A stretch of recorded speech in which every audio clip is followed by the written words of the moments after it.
کہ کل تو مریم نواز نے بٹ کڑائی پر کھانا کھایا، اس مرغی کا بھی پتہ کریں جو کڑائی میں ڈالی گئی، جہاں سے وہ مرغی آئی اس کے خلاف بھی پرچہ درج کریں، جہاں سے تیل آیا اس کے خلاف بھی پرچہ درج کریں۔ لیکن ایک اور اعلان کرنا چاہتی ہوں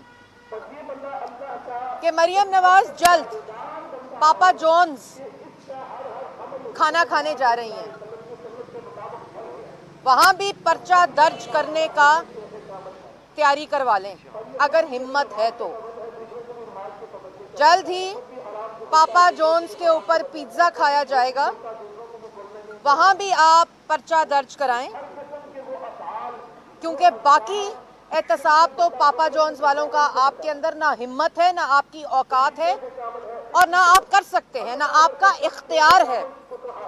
آپ کا اختیار ڈی جے بٹ سے شروع ہو کر بٹ کڑائی پر ختم ہو جاتا ہے، کیونکہ آپ کے پاس اتنا ہی اختیار ہے۔ ہمیں معلوم ہے کہ سلیکٹڈ وزیر اعظم کے پاس صرف ڈی جے بٹ کرسیاں لگانے والوں اور بٹ کڑائی کے خلاف پرچہ درج کرنے کا اختیار ہے، جس کا اعلان آپ نے خود کیا۔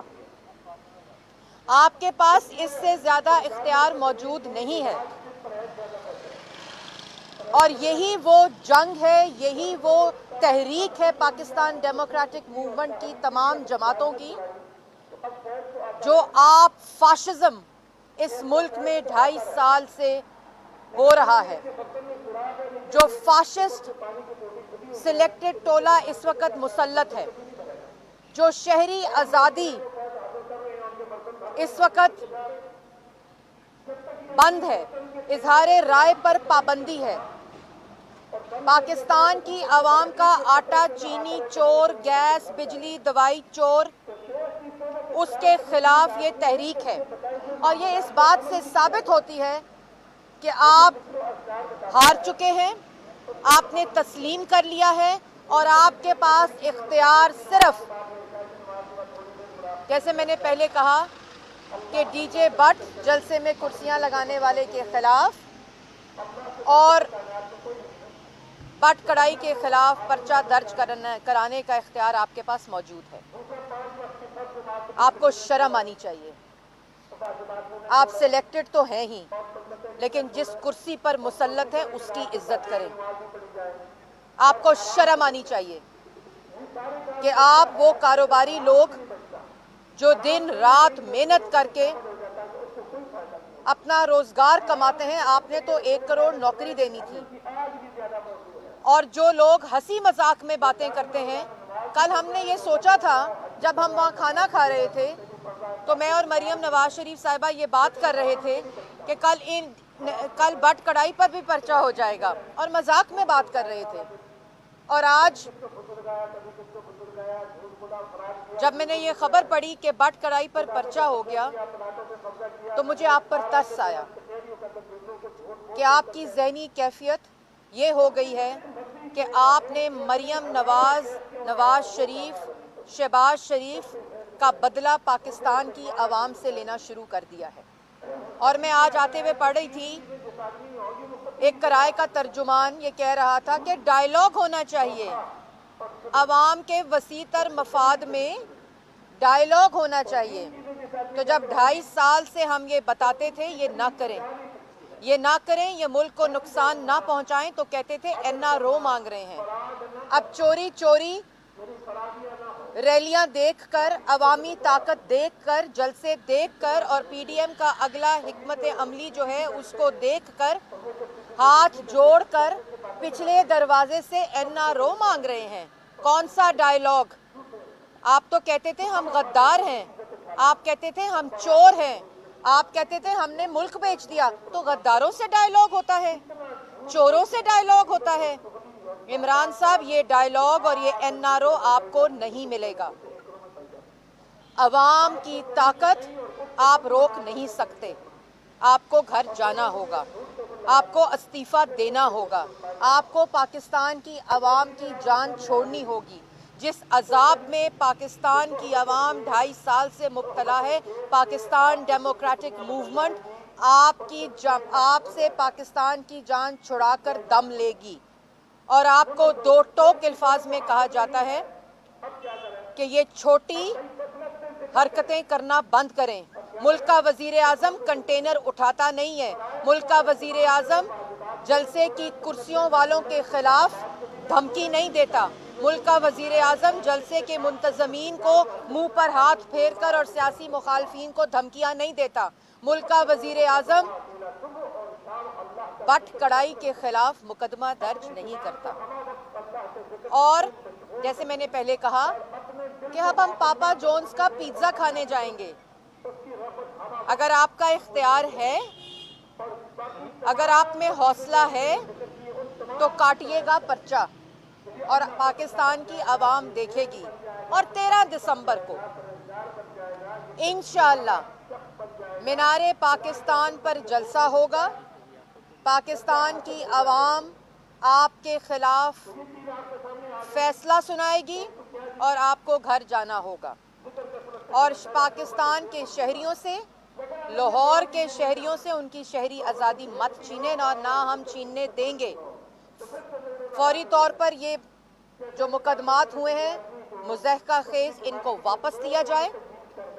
وزیر اعظم کی کرسی کا مذاق نہ اڑوائیں. اور آپ کو یہ میں ایک دفعہ پھر کہنا چاہتی ہوں کہ خدا را جس کرسی پر مسلط ہیں اس کی عزت کا خیال رکھیں، کیونکہ پاکستان کی عوام نے آپ کا احتساب شروع کر دیا ہے. پاپا جانز پر پیزا کھانے کے لیے آپ جائیں گی تو آپ کے بیانیے کی نفی نہیں ہوگی؟ دیکھیں، ہم صرف پاکستان کا جو اس وقت سلیکٹڈ وزیر اعظم ملک پر مسلط ہے اس کے اختیارات اور ان کا پاس جو اصل اختیار ہے، جیسے میں نے پہلے کہا کہ ان کے پاس اختیارات صرف جلسے میں کرسیاں لگانے کے خلاف مقدمہ درج کرانا، منتظمین کے خلاف، ڈی جے بٹ کے خلاف اور بٹ کڑائی کے خلاف ہے. اور میں نے چیلنج کیا ہے کیونکہ احتساب کی طاقت تو پاپا جونز کے خلاف ان کے پاس ہے نہیں. ان کے پاس یہ اختیار ہے ہی نہیں کہ وہ اربوں کی کمپنیاں بن گئیں. کبھی ایک استعفیٰ آ کے مذاق اڑایا جاتا ہے، وزیر اعظم نے قبول نہیں کیا کیونکہ وزیر اعظم کے پاس اختیار ہی نہیں ہے استعفے کو قبول کرنے کا.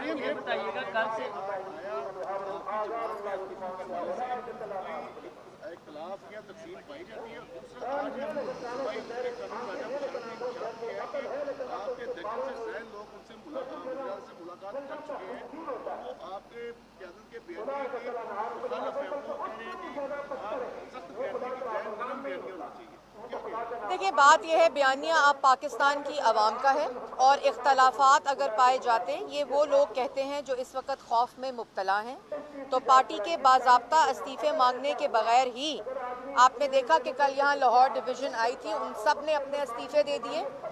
اور آپ مانگنے کے بغیر ہی جو استعفوں کی بھرمار ہے، جو بے شمار استعفے آ چکے ہیں، تو اختلافات کی بات تو آپ کو معلوم ہونا چاہیے کہ خوفزدہ لوگ یہ کرتے ہیں. اور باقی بات ہم نواز شریف صاحب نے پہلے کہہ دی تھی کہ جو بزدل ہے وہ چلا جائے، کیونکہ یہ بیانیہ اب پاکستان کے عوام کا ہے، یہ بیانیہ اب ووٹ کی عزت کا ہے، یہ بیانیہ اب آئین اور قانون کی پاسداری اور آئین اور قانون کے استحکام اور ایک ملک میں مستحکم اصلی پاکستان کے عوام کی مینڈیٹ والی جمہوریت کا ہے. اس لیے یہ اس قسم کی بات کہ 10 ملے، 5 ملے، 6 ملے، اس سے پاکستان مسلم لیگ نون کو کوئی فرق نہیں پڑتا. اور مجھے یقین ہے کہ ایک شخص بھی پاکستان مسلم لیگ نون اور باقی جماعتیں جو ان کی ہیں ان کو معلوم ہے کہ یہ پاکستان کی آواز، پاکستان کے عوام کی آواز. اچھا، مولانا فضل الرحمان صاحب نے کہا ہے کہ 31 دسمبر تک تمام جو ارکان ہیں وہ اپنے استعفے قیادت کو جمع کرا دیں. ابھی تک آپ لوگوں نے کیوں نہیں مانگا؟ اس کی وجہ کیا ہے اور آپ کب دے رہی ہیں استعفے؟ جی، ہم لوگوں نے 14 تاریخ کو، آپ نے جیسے ابھی معلوم ہوگا کہ ہم نے سینٹرل ایگزیکٹو کمیٹی کی پارٹی نے اور سینٹرل ورکنگ کمیٹی کی پارٹی نے میٹنگ بلا لی ہے. اور تمام، یہ ایک جمہوری پارٹی ہے، اس میں تمام جو اراکین اسمبلی بھی ہیں اور 15 اور 16 کو ہم لوگ پنجاب کی پارلیمنٹری پارٹی اور نیشنل اسمبلی اور سینٹ کی پارلیمنٹری پارٹی کی اجلاس بھی بلانے جا رہے ہیں. اور انشاءاللہ جو سربراہی اجلاس PDM کی جو میٹنگ ہوئی تھی اس کے تمام فیصلوں کی توثیق اور جو حکمت عملی ہے اگلی اس میں تمام پارٹی کے اراکین کو کانفرنس میں لیا جائے گا اور ان فیصلوں کی توثیق اچھا کرے یہ گا. بتائیے گا کل شام سے لگا ہوا ہے سوشل میڈیا پر وہ جو مرغا تھا وہ دیسی تھا یا برائڈل تھا یہ تو وہ یہ جنہوں نے انڈے کٹوں مرغیوں بھینسیں بکریوں سے ملک کی معیشت ٹھیک کرنی تھی وہی لوگ مرغیوں انڈے اور جہاں کاروباری حلقے ہیں ان کے خلاف مقدمہ درج کر رہے ہیں. یہ ہے وہ دوغلا پن کہ جنہوں نے انڈے کٹے مرغیوں کے ساتھ معیشت کو ٹھیک کرنا تھا کہ ان کے کاروبار چلیں اور ان کے کاروبار میں اضافہ ہو, وہ مریم نواز کے بغض میں حسد میں ان کے خوف میں مرغیوں والوں کے خلاف مقدمے درج کر رہے ہیں. یہ ہے اصل اوقات ان سلیکٹڈ ووٹ یہ بتائیے گا بالکل کریں گے جی. 13 دسمبر کو نواز شریف صاحب مینار پاکستان پہ خطاب بھی کریں گے اور ان ووٹ چور سلیکٹڈ ٹولے کے خلاف جو ہمارا اگلا اعلان ہونے جا رہا ہے 13 دسمبر کو وہ بھی ہوگا. میڈم یہ بتائیے گا کہ حکومتی دعوے یہ ہیں کہ آپ کے 2 درجن سے زائد اراکین جو ہیں وہ وزیر اعلیٰ پنجاب سے رابطے میں ہیں, اس میں کہاں تک صداقت میں نے جواب دے دیا جی. اچھا میڈم یہ بتائیے گا کہ یہ جس طرح سے گرفتاریاں ہو رہی ہیں اور مقدمات درج کیے جا رہے ہیں, آپ کو یقین ہے کہ آپ مینار پاکستان کے گراؤنڈز پر یہ جلسہ ہوگا یا کہ سڑکوں پر؟ دیکھیں FIR اور گرفتاریوں کے آپ نے کل دیکھا تھا کہ توصیف شاہ صاحب کو گرفتار کیا گیا تھا, اس کے بعد ہی لاہور کی ریلی ہوئی اور بھرپور ہوئی, پورے لاہور نے فیصلہ سنایا. تو بات صرف مختصر یہ ہے کہ جتنے پرچے کٹیں گے, جتنے FIR ہوں گی, جتنے مقدمات ہوں گے, میں نے پہلے کہا تھا کہ آپ مقدمات اور FIR کاٹنے کا ریکارڈ قائم کریں, ہم اللہ تعالیٰ کے فضل و کرم سے کرسیاں لگانے کا اور بھرپور جلسے کا ریکارڈ قائم کریں گے. آپ FIR کاٹیں, ہم فریم کرائیں گے, آپ مقدمے درج کریں, ہم گلے کا ہار بنائیں گے. میڈم یہ بتائیے گا کہ اس بڑا پورٹفولیو چینج ہوئے اس پہ کیا کہیں گے؟ شیر رشید صاحب کو جو ہے ان کا پورٹفولیو چینج وزارت داخلہ دی جا رہی ہے, داخلہ اعجاز شاہ کو ریلوے دی جا رہی ہے. کیا کہیں گی؟ میں اس پر صرف یہ کہوں گی کہ یہ صرف میڈیا سٹنٹس ہیں. جب تک اوپر بیٹھا شخص نالائق ہوگا, نااہل ہوگا, چور مافیا کا حصہ ہوگا, جو ATM کو اپنے ATMs کو فائدہ پہنچا کر پاکستان کی عوام پر ڈاکہ ڈالتا ہے, تو نیچے جو تبدیلیاں ہیں وہ وہی تبدیلی کا نعرہ ہے جو 2013 میں لگا تھا اور 2018 میں اس تبدیلی کے نعرے کا جو جنازہ نکلا ہے وہ پاکستان کی عوام کے سامنے ہے. یہ جو پورٹ فولیوز کا رد و بدل ہے یہ صرف عوام کو بیوقوف بنانے کی ناکام کوشش ہے. ناکام وزیر کو ایک وزارت سے دوسری وزارت میں, ناکام وزیر کو دوسری وزارت سے تیسری وزارت پہ, جب تک ناکام نااہل چور سلیکٹڈ وزیر اعظم گھر نہیں جائے گا اس ٹیم سے. وہ کہتے تھے نا, عمران صاحب خود کہتے تھے کیپٹن جیسا ہوتا ہے ٹیم ویسی ہوتی ہے. تو کیپٹن نالائق نااہل چور مافیا ہوگا تو پھر پاکستان کی عوام کو کوئی ریلیف نہیں مل سکتا. ان کے ہاتھوں صرف پاکستان کی عوام آٹا چینی گیس بجلی دوائی چوری کر سکتی ہے اور کچھ نہیں ہوگا. میڈم یہ جو رویے میں تبدیلی ہے عمران خان کے جاری کیا گیا ہے, دہشت گردی کا بھی خطرہ ہے, تو اس سلسلے میں جب ملک پر ایک سیاسی دہشت گرد حکومت مسلط ہو تو اس کے علاوہ وہ جو مرضی کرے وہ مہنہ خیز ہوتی ہے. ایک ضروری یہ بتائیے عمران خان کے رویے میں جو تبدیلی آ رہی ہے, آپ کو مذاکرات کی کبھی وہ دعوت دیتے ہیں, کبھی وہ کہتے ہیں میں دباؤ برداشت کر لوں گا اور یہ سارا کچھ فیس کروں گا, تو کیا سلیکٹر سے ان کے تعلقات کشیدہ ہیں اور سلیکٹرز کو تبدیلی لانے کا سوچ رہے ہیں بطور سیاسی کارکن؟ آپ دیکھیں بات صرف یہ ہے کہ عمران صاحب ہاتھ جوڑ کے NRO مانگ رہے ہیں, پیغامات بھجوا رہے ہیں, رات کو چھپ چھپ کر جلسے دیکھتے ہیں, رات کو چھپ چھپ کر مریم نواز کی ریلی دیکھتے ہیں, ہر روز عوامی طاقت کا ایک جو انالیسز ہے وہ خود تجزیہ کرتے ہیں, اس کا جائزہ لیتے ہیں اور پہلے ایک آدمی پیغام لے کر آتا ہے, جب ریلی بڑی ہو جاتی ہے تو پھر 2 لوگوں کو کام پہ لگا دیتے ہیں, جب اس سے بڑی ہو جاتی ہے تو 4-5 لوگوں کو اس پہ لگا دیتے ہیں کہ ڈائیلاگ کر لیں. لیکن یہ NRO عمران صاحب کو اب نہیں ملے گا. جو چاہے کر لے, عمران صاحب کو گھر جانا ہوگا کیونکہ یہ ملک اس چوری کا, نالائکی کا, نااہلی کا متحمل نہیں ہو اچھا پریس خٹک صاحب نے رابطہ کیا کوئی مذاکرات کے لیے؟